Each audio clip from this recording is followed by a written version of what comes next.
سلامونه قدرمن دوستانو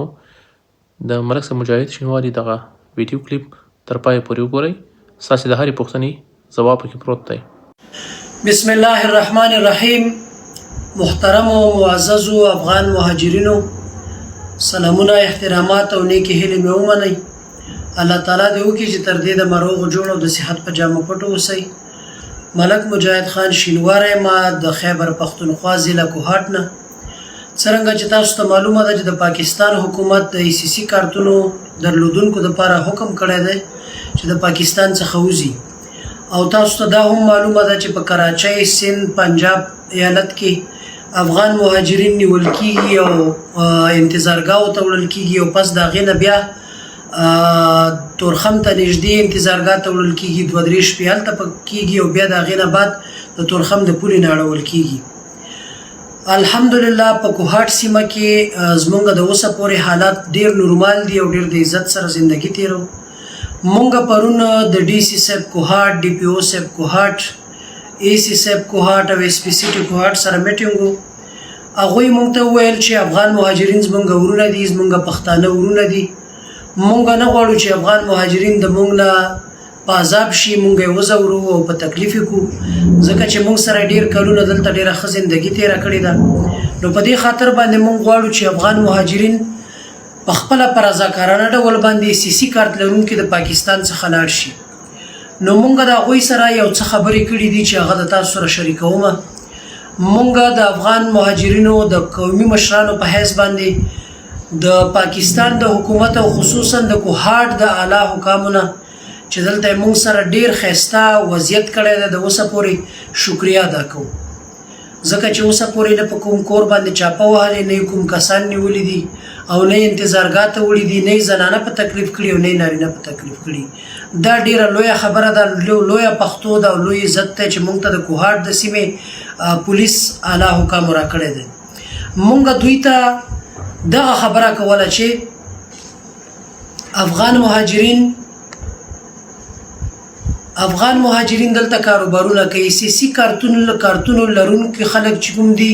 هغه هم دلته دکانونه لري، او د دوی دلته تقریبا چې د یو دکاندار دلته 40 لک او 50 لک روپۍ بندي دي. نو دا چې دوی به د وګړي په سیستم باندې روپۍ راوباسي، نو دوی که داسې وویستل شي، دوی خو د تبعي سره مخ شو، ځکه دوی باندې چې د 4 روپۍ دی هغه د دوی نه غواړي، د پاکستانیانو ورونو، او د دوی چې بچا باندې دي، مطلب کلو ولسونو کې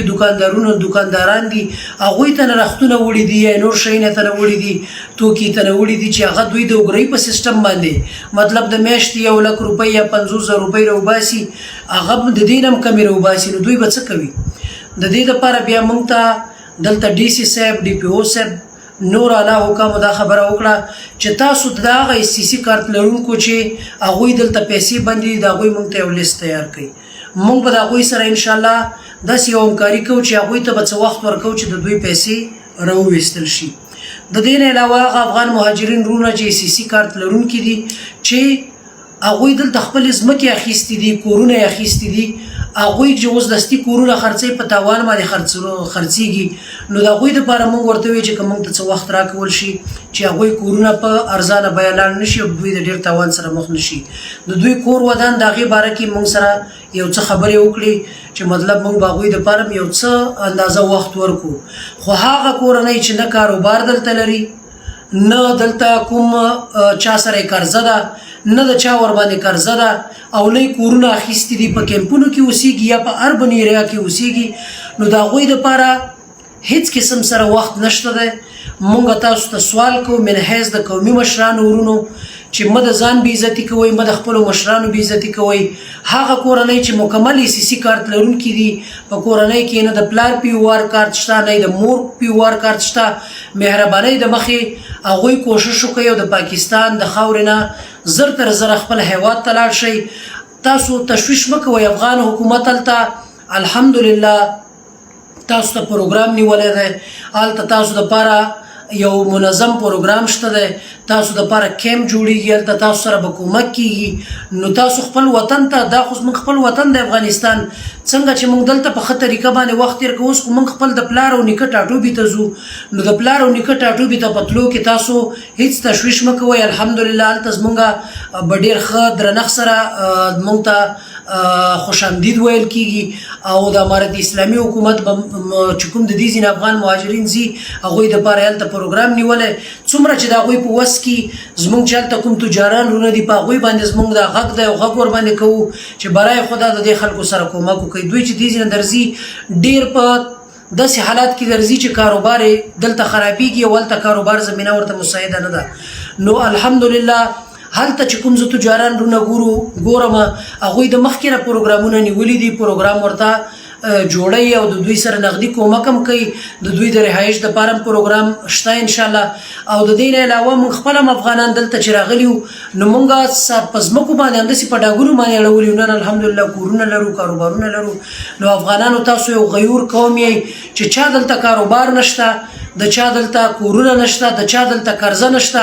هغوی زر تر زره موږ سره په تماس کې شئ چې موږ ورته په سرکاري ګاډي باندې موږ ګوره دلته د ډي سي صاحب نه وغوښتل ډي پي او صاحب نه مو وغوښتل چې که تاسو دوی ته ګاډي ورنه کوئ دوی ځي د دې ځي نه خو د ګاډو کرایه نه لري نو هغوی موږ ته وایي چې بالکل ښه د نر غوندې موږ ته یې په سینه باندې لاس کې خو چې تاسو افغانان زموږ ورونه یې موږ به د نر غوندې تاسو ته سرکاري ګاډي مهیا کوي تاسو به هېڅوک د دې ځي نه په لیره باندې نه تنګئ تاسو به ډایرکټ په تورخم بونډرۍ باندې اړول کېږئ او انشاءالله تاسو ته په لیرې باندې هېڅ مشکل نه بلکې موږ به په سرکاري ټرکونو کې یا په دغه نورو ټرکونو کې سرکاري اهلکار د تاسو سره کېنو او دغه خلک چې د تورخم په پوله باندې پله واوړي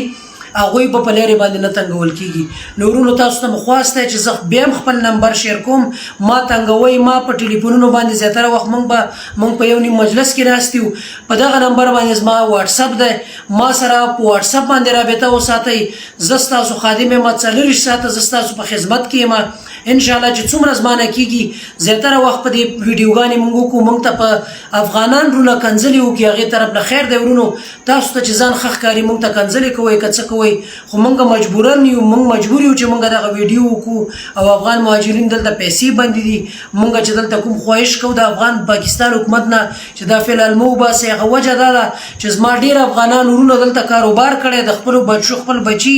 ذلیله کړي ځان یې ذلیله کړی د خپله کورنۍ ذلیله کړي یو څه پانګه یې جوړه کړې ده چې هغه دلته ته نه پاتې کېږي زه مجبور یم چې د پاکستان حکومت نه به خواست کوم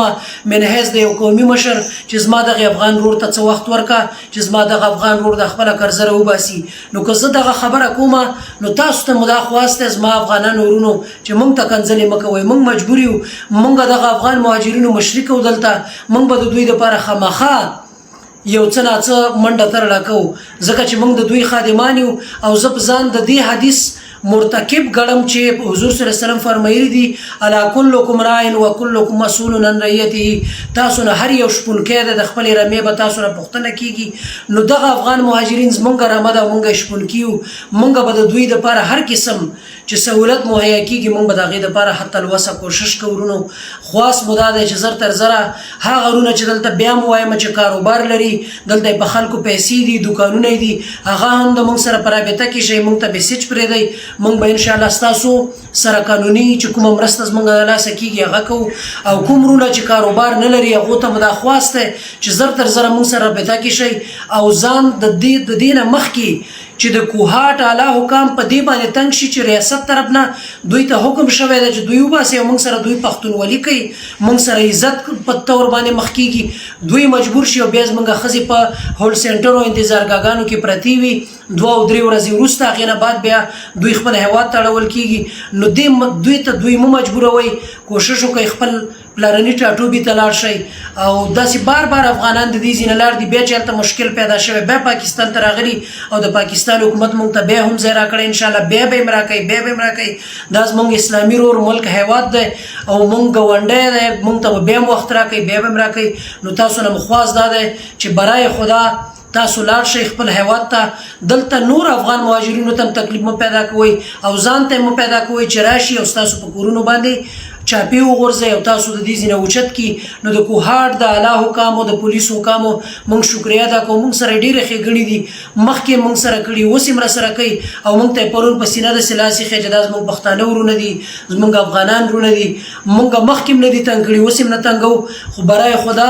دوی ته ووایه چې په خپله طبع باندې لاړ شي. نو موږ سره رابطه وساتئ. زه یو ځل بیا خپل د واټساپ نمبر د ټلیفون شمېره تاسو سره شریکوم. زه مو شپه ورځ په خدمت کې یم. موږ سره رابطه وساتئ، د قومي مشرانو سره په رابطه کې شئ تر څو تاسو لپاره یو سهولت برابر کړي. ډېره زیاته مننه. السلام علیکم ورحمت الله.